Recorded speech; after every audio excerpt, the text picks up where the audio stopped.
Hello everyone, this is Al-Fadi, and I want to welcome you back to a continuation of this fascinating new series. We called it Putting It All Together, which is basically a historical criticism of Islam, or let's say early Islam, or the origins of Islam if you wish. And in the last at least couple of episodes, we talked already about what does that mean, and also last time we talked about what we called the standard Islamic narrative. Today we're going to continue along these lines, and we are going to, at least as an overview, talk about the book, The Man and the Place. And with me here, of course, just by saying these phrases, we have the man who talks about all of this, and that's our dear brother, Dr. J. Smith. Dr. J, thank you so much for always making yourself available for us, and for really pouring your heart into this amazing research, many new discoveries. In fact, we mentioned we're doing this in 2022 because guaranteed, maybe later this year or next year, who knows, maybe something new will come in, and we'll keep updating all of that. Why are we concerned about the book, The Man and the Place? Well, I'm concerned about it because I'm the one that coined that phrase. Before, everybody was trying to find how is it and what is it we're really questioning. And I decided to come up with the Book of the Man, the Book of the Man. I've been doing this since the 1990s. Then I added the place to it to make it a meme, a real quick meme, so you can see, understand it, visualize it, and also be able to discuss it and debate it. The book, The Man and the Place, because those are the three criteria that really underline. Those are the pillars. That's the foundation of Islam. One book called the Qur'an, one man called Muhammad, and one place called Mecca. You need those three. You take away one of them, the other two come crashing down. So anytime you take one of those three away, the other two come crashing down, Islam comes crashing down. It's as simple as that. So what is it we want to look for? Well, what we're going to do in this series, we're going to start with Mecca. So what do we want to do? Why Mecca? Well, Mecca is foundational for the other two. If there is no Mecca, that means neither the Quran or Muhammad could come from that area. There must be another Quran we're talking about, or another right. Muhammad. And he is, as we're going to find out, he is from much further north, and it is from much further north. In fact, I'm not even going to say he. I don't really care if there is a Muhammad or not. I would suggest there is no Muhammad. And even the Muhammads we're trying desperately to look for are someone else, because Muhammad's a pretty common name. Did I say name? It's probably better known as a pretty common title. This right. is a title, not a name. We can definitely agree on the fact that it is a title for sure. I take the position that there was someone that existed, but maybe his character has been embellished and improved and enhanced over the course of time. But what would we want from Mecca? Okay, Mecca, we want a number of things. We want to say, did this place exist prior to the 7th century, or even in the 7th century? Why is that crucial? Well, because if it didn't exist prior to the 7th century or within the 7th century, then you can throw Muhammad and the Quran out real clearly, and you can pretty much say that the standard Islamic narrative has an enormous gaping hole. Because the standard Islamic narrative is very clear that everything we know about the early origins of Islam, everything we know about Muhammad, everything we know about the Quran, everything we know about what happened to Muhammad, what he said, where he did, where he went, everything that happened in that between 570 and 632 when he died, takes place in this area. It all takes place in the Hijaz. That is where Mecca and Medina are. Or that's at least what allegedly being told to us, that it took place during that time frame, but evidence, sources do not. No. Well, the standard Islamic narrative is very clear. He didn't live anywhere else. Right. He may have moved and gone on caravans other places, but where he lived, where he received the Quran, where he married, where he had his children, where he started Islam, where the Caliphate began, everything about Muhammad, everything he said takes place in that area. That's why we're going to start with that.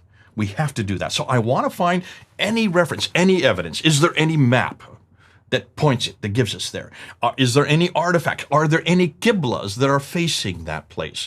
Is there any reference, any book or any reference from the 7th century or earlier that talk about, are there any civilizations or any people that refer to that? Mm-hmm. So we're going to ask that question. We have to ask that question. And then we're going to answer it and say, absolutely not. And there's a reason why no one has heard of this place.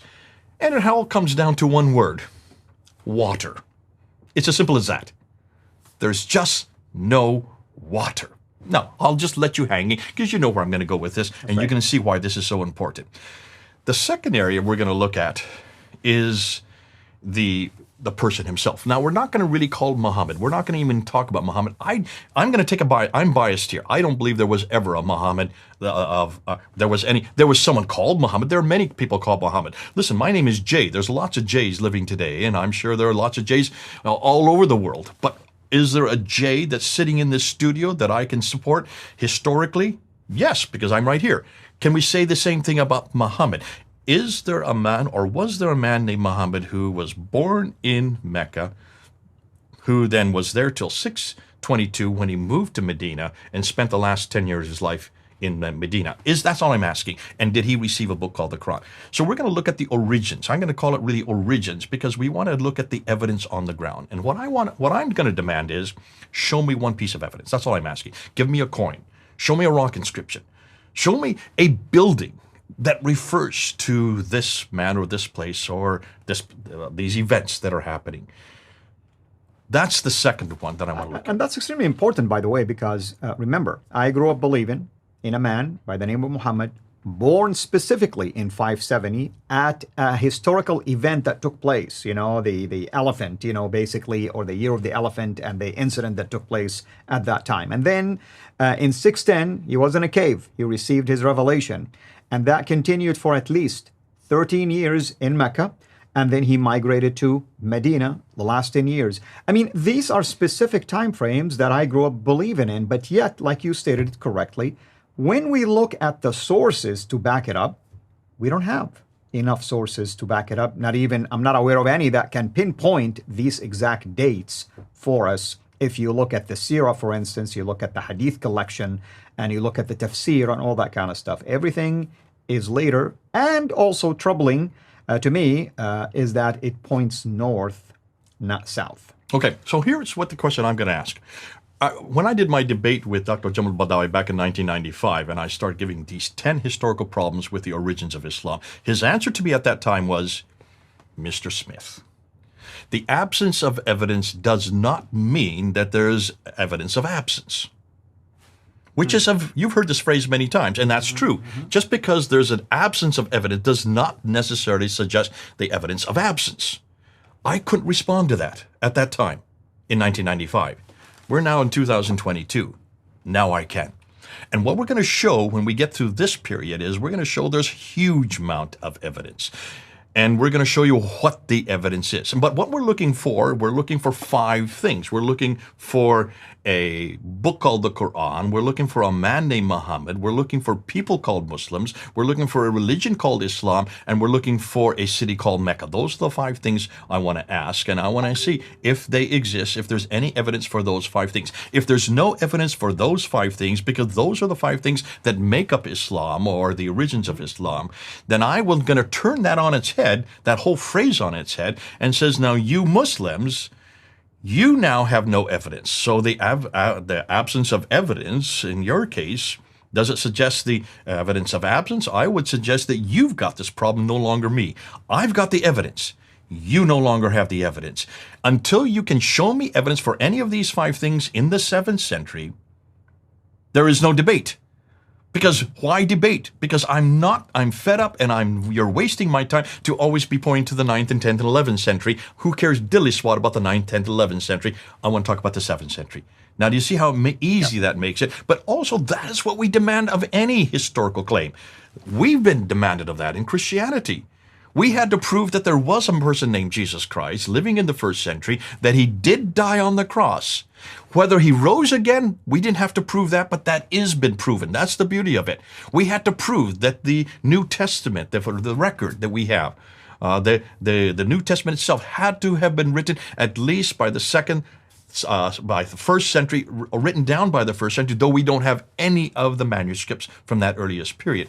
So that's why we then had to, by doing that, since the last 200 years, we have been doing that. And that's why, since we've done it, I'm going to demand it of Islam. I will demand that of any religion that makes historical claims. In the last 2 minutes of this, let's talk about the last piece, which is what would you want from the Qur'an, the book? This is the biggest one, and that's why I'm leaving it to last.